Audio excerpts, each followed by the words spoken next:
मैं आपकी धन्यवादी हूँ कि आज मुझे आपने 2024 के इस बजट में अपने विचार रखने का अवसर दिया है और साथ ही मंडी क्षेत्र की जनता जिन्होंने मुझे अपना प्रतिनिधि चुनकर यहाँ उनके पक्ष की बात रखने का मौका दिया है, उनकी भी आभारी हूँ।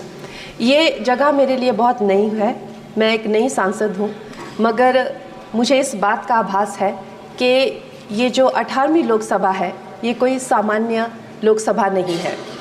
इस लोकसभा का जो चुनाव हुआ है उसमें हमारे जो शीर्ष नेतृत्व हैं, हमारे माननीय प्रधानमंत्री श्री नरेंद्र मोदी जी ने लगातार तीसरी बार प्रधानमंत्री बनकर पिछले 60 सालों का जो रिकॉर्ड तोड़ा है, उसके लिए हम सब उन्हें जो है वो हार्दिक बधाई देते हैं। साथ ही बधाई के पात्र हैं हम सब भारतीय जनता पार्टी के लोग जिन्हें ये सौभाग्य प्राप्त हुआ। और मैं ये भी मानती हूँ कि हमारे भारतवर्ष की जनता जिन्होंने एक स्थिर, सहज और सफल सरकार को चुना है और एक संकल्प को चुना है, वो भी बधाई के पात्र हैं। महोदय जी, हम सब जानते हैं कि आज से 10 साल पहले हमारे देश की अर्थव्यवस्था का क्या हाल था।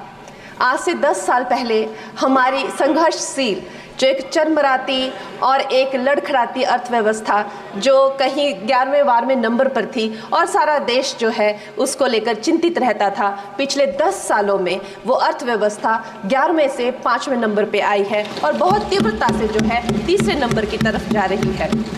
ये जो 2024 का बजट है ये सब वर्गों को जो है वो शक्ति प्रदान करने वाला बजट है। इस बजट से जो है वो हमारी अर्थव्यवस्था को भी तीव्रता मिलेगी महोदय जी। और जो हमारा 2047 का जो संकल्प है कि विकसित भारत का जो संकल्प है, हम प्रथम इकोनॉमी बनेंगे, वो भी इस बजट से हम पूरी उम्मीद है एक कदम हम उस संकल्प के जो है वो करीब जाएंगे। महोदय जी, पिछले साल हमारे हिमाचल प्रदेश में एक बहुत बड़ा प्राकृतिक संकट आया, एक बहुत बड़ी बाढ़ आई जिससे ना जाने कितने जन धन पशु ज़मीन की हमारे लोगों को जो है वो हानि हो गई। लेकिन दुख की बात यह है कि अभी भी हमारा हिमाचल प्रदेश जो है उस त्रासदी के प्रभाव से जो है उसके प्रभाव से उसकी हानि से बाहर नहीं आ पा रहा है। और उसका जो मूल कारण है वो है वहाँ की जो कांग्रेस की सरकार है, उनका जो लापरवाही है और उनकी जो भ्रष्टाचार नीतियां हैं। आज भी हमारे लोग जो हैं उस बाढ़ के प्रभाव से जो पीड़ित हैं। मैं आदरणीय और माननीय हमारी जो वित्त मंत्री हैं श्रीमती सीतारमण जी का मैं आभार व्यक्त करती हूं कि उन्होंने हमारी हिमाचल की जनता के लिए जो है एक स्पेशल रिलीफ फंड की जो घोषणा की है। हम सब हिमाचल वासियों की तरफ से हम आपका अभिनंदन करते हैं और हम आपका आभार प्रकट करते हैं। महोदय जी, मुझे ये जान के और आपको बताकर इस बात की खुशी भी होती है और खेद भी होता है कि जितना काम पिछले 10 वर्षों में हमारी भारतीय जनता पार्टी ने हिमाचल प्रदेश में किया है वो उतना काम हमारे आज़ादी के बाद 60 सालों में भी हिमाचल प्रदेश में नहीं हुआ था। आप सब हिमाचल जाते रहे होंगे। वर्षा, it is her maiden speech. आप सब हिमाचल वर्षा, it is her maiden speech, kindly. आप सब हिमाचल जाते रहे होंगे और आप सब ने देखा होगा कि वहाँ पर जो है आज से आज़ादी के 60 साल तक सिर्फ कुछ रोड्स बने थे और वो भी हमारे माननीय जो पूर्व प्रधानमंत्री अटल बिहारी जी रहे हैं, उन्होंने अपने कार्यकाल में जो है वो ग्रामीण प्रधानमंत्री सड़क योजना के अंतर्गत वो रोड बनाए थे।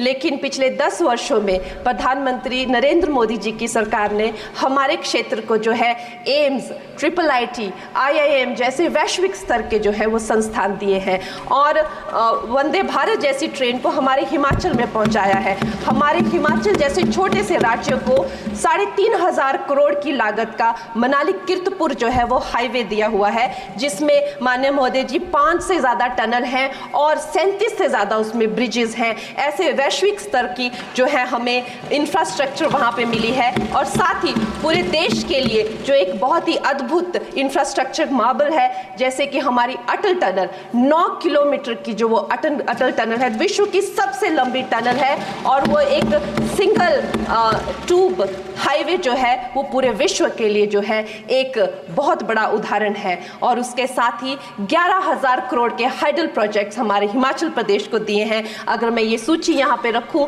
तो शायद आप लोगों का बहुत वक्त जो है इसमें लग जाए, लेकिन लाखों लाभार्थी जो है वो चाहे मुफ्त राशन हो, चाहे पीएम की जो है वो मकान हो या आयुष्मान हो। हमारा हिमाचल प्रदेश एक ऐसे राज्य है जो पूरी तरह से शौच फ्री है और वहाँ घर घर में जो है वो गैस चूल्हे का कनेक्शन लगा है। एक भी माता, एक भी बहन गैस चूल्हे के कनेक्शन के बिना नहीं है। और मेरा ये जो सौभाग्य है 18वीं लोकसभा में, महोदय जी, मेरा ये सौभाग्य है कि जब मैं यहाँ पे आई थी तब महिला आरक्षण बिल जो राजनीति में महिलाओं को जो है 33% आरक्षण देता है वो बिल भी पारित हुआ था। तो मेरे लिए बड़ी ही ये सौभाग्यशाली जो है 18वीं जो लोकसभा है।